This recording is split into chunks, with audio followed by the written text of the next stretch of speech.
Salut guys! Super contente aujourd'hui de vous retrouver dans une vidéo. Ça faisait longtemps qu'on n'avait pas fait un FaceTime. Là, je suis avec Martin le lapin. Puis je viens de me faire des petites couettes. J'espère que c'est cool. Ouais, j'aime vraiment ça, je pense, avec les petits butterflies. Donc aujourd'hui, c'est ça. Là, fallait qu'on se fasse un petit recap concernant ma dernière vidéo que je viens de poster sur l'affaire JT s'est fait arrêter récemment pour conduite aux facultés affaiblies. Et là, on a du nouveau dans le dossier. Quand je vous dis que Britney n'est jamais trop loin, il parle toujours de Britney, hein. Donc là, on aurait eu accès à un nouveau rapport dans son équipe. Et il blâmerait Britney concernant ses mauvaises décisions. Et oui, si vous croyez qu'on en avait fini de ça, de toujours amener Britney dans l'histoire, ben en 2024, apparemment qu'on est encore là. Fait que je vais vous lire, dans le fond, c'est une source près de Justin, donc dans son équipe, qui se serait adressée à la presse. Donc, évidemment, c'est pas confirmé, mais on aurait eu accès à ça. Donc, je vais vous le lire, je l'ai traduit. Donc, me voici, me voilà. Une autre source a réitéré que Timberlake était dans un endroit très sombre, un dark place, et qu'il avait commencé à boire beaucoup d'alcool lorsque le documentaire du New York Times Framing a Britney Spears est sorti en 2021. Et qu'il a attiré une nouvelle fois l'attention sur leur relation. Le lauréat des Grammy Awards aurait commencé à modifier son équipe pour gérer les réactions négatives qu'il a reçues après que des détails scandaleux de leur romance vieille de plusieurs décennies ont été révélés dans le mémoire de Spears, The Woman in Me, publié en 2023. Quote, il était très préoccupé par sa carrière et son métier d'acteur. Bien évidemment qu'il était préoccupé par son ego. Les gens étaient très inquiets pour lui, a déclaré l'Insider. Wouhou! OK, JT! OK, JT!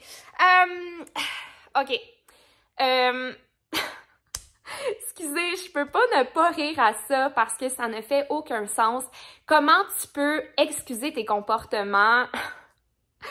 Parce que, et encore ramener Britney dans l'histoire, je veux dire, t'es maître de tes propres actions.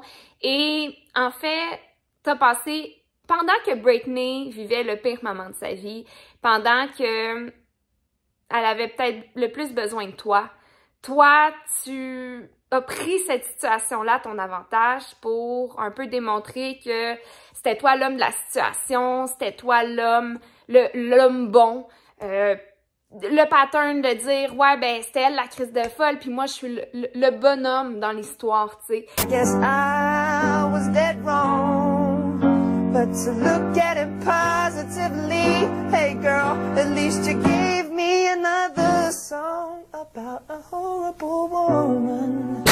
Donc, de prendre cette de prendre cette opportunité malveillante, de la mettre à son image, de vraiment aller chercher l'estime du public, le réconfort du public par rapport à une tragédie que, dans le fond, qui a amené Britney dans une censure de plus de 14 ans. Donc, Britney qui a été censurée, qui a pas pu raconter sa partie de l'histoire pendant toutes ces années. Après près de 14 ans, elle a finalement le droit. D'ailleurs, est-ce que vraiment elle a toute sa liberté? Je serais pas prête à dire ça, mais on s'en reparlera une autre fois. Mais tout ça pour dire que The Woman in Me, c'est une libération. Je pense que la personne qui l'a plus blessé Britney dans sa vie, là, si on oublie sa famille et tout, ben Justin est l'un de ceux-ci. Parce que quand il y a Cry Me a River qui est sorti, reste qu'elle a jamais pris un moment pour le dénigrer, même si elle aurait pu. Elle était juste tellement démolie de voir qu'il prenait ces opportunités-là pour la ridiculiser. Puis c'est ça qui est le plus triste là-dedans, c'est de voir à quel point elle a, malgré tout, toujours eu du cœur pour cette personne-là et on peut le constater. That you weren't faithful, that you betrayed the relationship. I think everyone has a side to their story, and to make them feel a certain way, and make them feel, you know.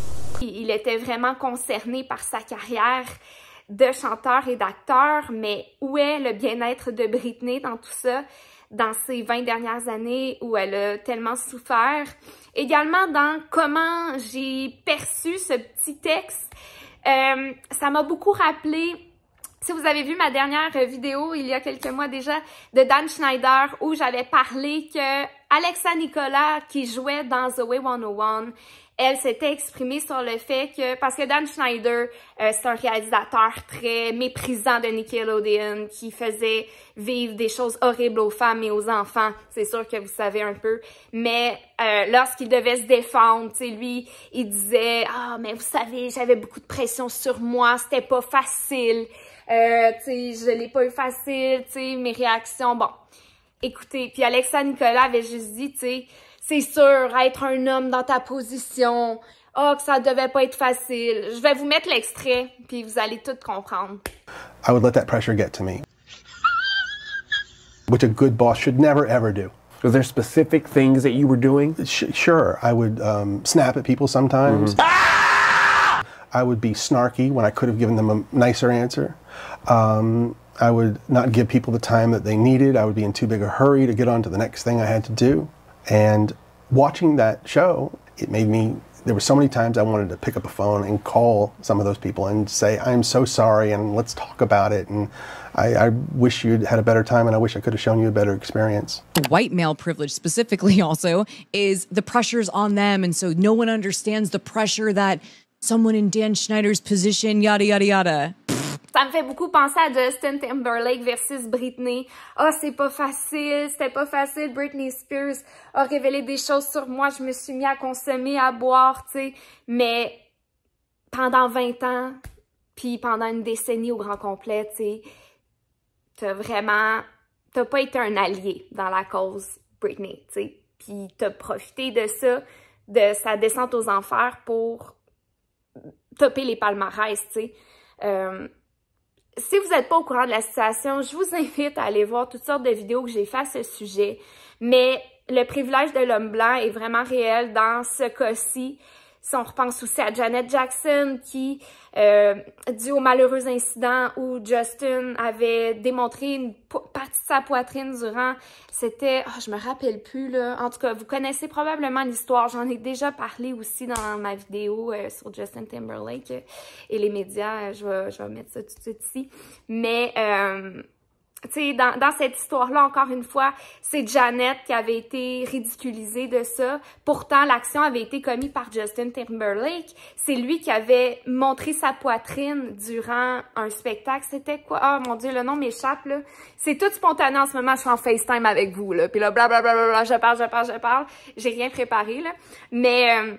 puis c'est ça, puis tu sais, c'est Janet qui a vécu l'enfer là-dedans, mais Justin, lui, avait tous les privilèges, même si c'est lui qui avait commis la faute, tu sais. C'est facile dans cette société où on va slut-shamer les femmes, où on va dénigrer les femmes sur leurs actions, sur leur corps même, t'en as trop montré, c'est ça que tu cherchais, ou une femme qui est émotive, qui a des émotions, souvent on va ramener ce genre de... La crise d'enfant, l'enfant, ben oui, on est trop folle et émotionnel. Fait que tout ça pour dire que c'est de la bullshit. Cesse de parler de Britney pour défendre tes actions, puis de démontrer que ça n'a pas été facile parce que Britney, là, pendant plus de 20 ans, ça n'a pas été facile, là. Je pense que c'est elle je pense que la vraie victime dans cette histoire-là, c'est Britney. It is what it is, hein. Je pense que... tu sais, on peut ne pas être d'accord, mais reste que ce sont mes idéaux. Donc, merci à tous d'avoir écouté ce FaceTime. Mentionnez-moi en commentaire si vous aimez ce genre de vidéo qui est vraiment différente, mais je sais que vous aimez ce petit côté de réciprocité et ça me permet de vous update sometimes in my bed, sans sortir la caméra et tout. C'est juste 5 des fois, tu sais. Fait que j'ai adoré vous parler sans montage. Oh my god, j'espère que c'était cohérent, que c'était pas trop un mess. Donc, Journey Bitch, toujours là pour vous. Et je vous adore, guys. À bientôt!